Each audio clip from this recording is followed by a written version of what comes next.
Hi, this is Kathy from the White Pigeon Library. We've got some new books. We've got Mad Honey, which is apparently by Jodi Picoult, but also Jennifer Finney Boylan.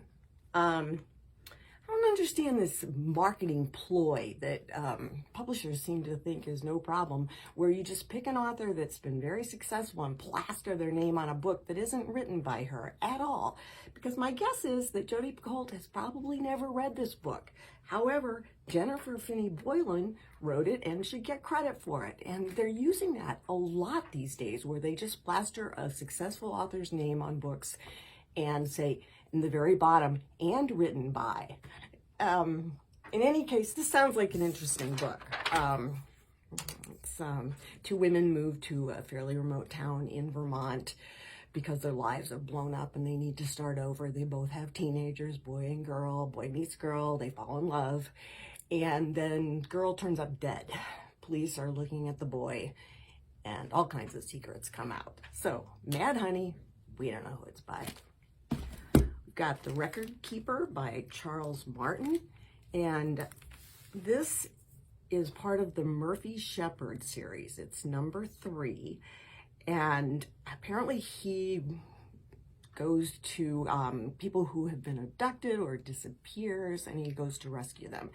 And his best friend Bones has all of a sudden disappeared, and apparently Bones' brother may be the one who is abducting people.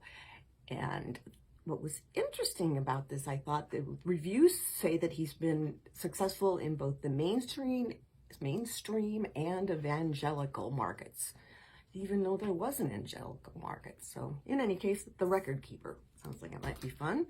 We've got Jennifer McMahon, The Children on the Hill, and this is a thriller. They said that it was kind of in the, Shelley tradition, like Frankenstein. Starts out in 1978, and Grandma is a psychologist who has a psychiatric center, but she also has grandchildren that she plays with and visits, and she brings a strange child home who is unusual, and she becomes friends with the grandchildren, and they grow up together.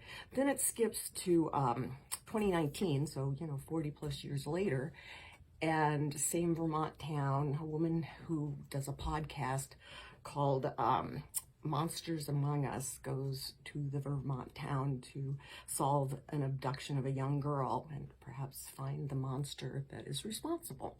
So it sounds like it might be fun. We've got The Personal Assistant by Kimberly Bell. And this is about a woman who becomes overnight a successful influencer on the internet. So she needs to hire a personal assistant. So she does, and gives this personal assistant all of her personal information and her family information, and then the woman disappears, turns up dead, and they're looking at the woman and her husband for the murder. So something we all might want to think about before we give a lot of information to someone who we think is helping us with our daily lives. I would do it in a heartbeat. But in any case, we'll have more books next week. Thank you.